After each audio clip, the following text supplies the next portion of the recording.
Hello mga loads, ito umpisa na tayo ng dandanan na natin ng harvest ang ating pitsay. Ito na mga loads, ang gaganda nila. Pero kukuha lang tayo ng gagamitin lang natin. Yung isang gamitan lang, pagkasunod, paggagamit tayo ulit, harvest na naman tayo. Yan loads. Ganda ilang araw lang yan, 30 days lang. Ganyan na kaganda. Yan. Ilang puno para pagkatapos natin kumuha, papalitan natin yung compost at lagyan na naman ng binhi ng pitsay kasi ang dami ng loads, ang dami ng isang pack na pitsay. Pag bumili ka 65 pesos. Pero sobrang dami na yan. Kaya hindi tayo manghinayang na mag-harvest tayo kahit isang buwan pa lang kasi maganda naman din. At bawat harvest natin, palitan din natin ng binhi para after 1 month na naman, may ma-harvest ka na naman. Ganyan guys, Yan.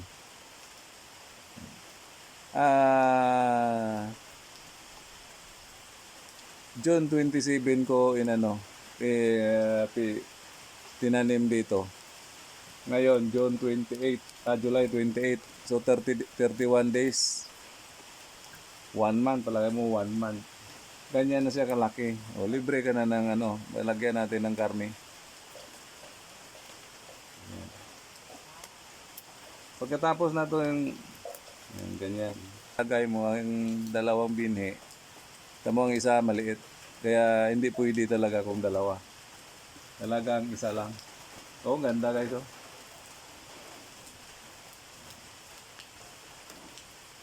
Kahit sardines lang to, gisahin mo, pwede na.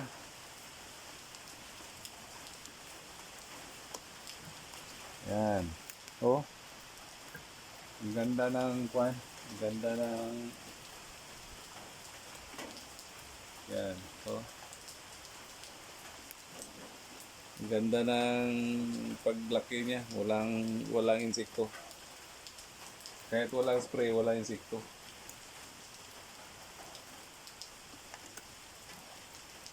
Yan.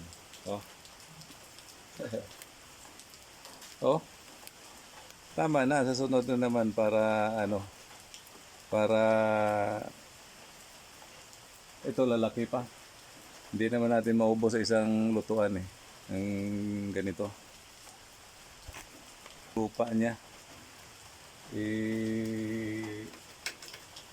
Patiwarek lang natin dito.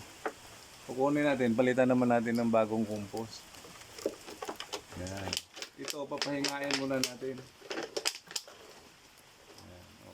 Nakapahinga to ng makapahinga to ng ilang linggo. Pwede na naman natin ilagay. Ng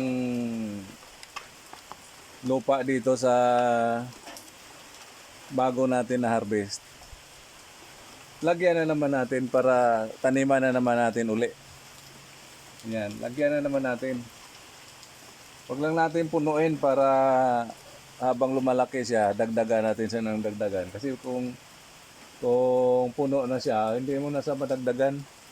Puno na siya Kaya hanggang kalahati lang.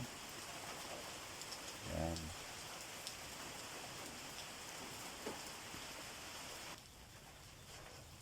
Ito guys, tapos na tayo maglagay ng lupa, ng compost. Maglagay na naman tayo ng binhi. Para pag matapos natin ng harvest, may may sumisibol na naman para continue yung harvest natin, continue rin yung pagtanim natin.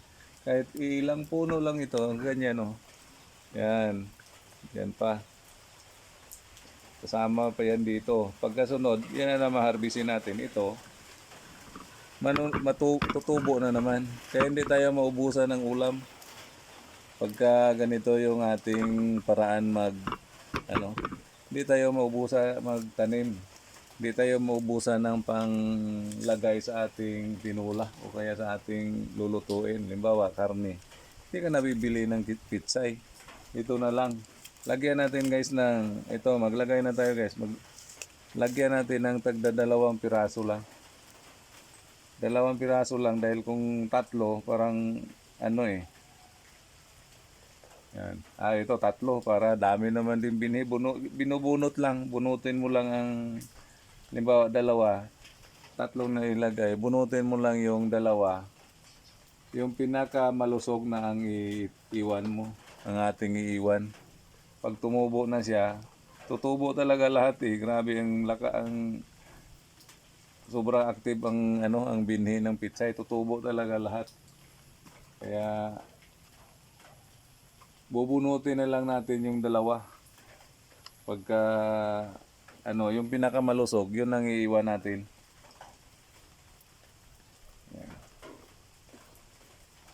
Yun ang ginawa ko noon eh.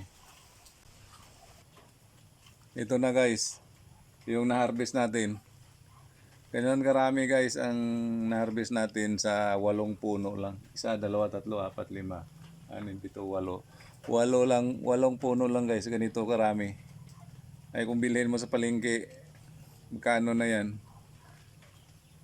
Ganito lang pag dito ka sa probinsya, kailangan ka talaga mag-isip kung paano tayo makatipid kahit sa pangulam na lang.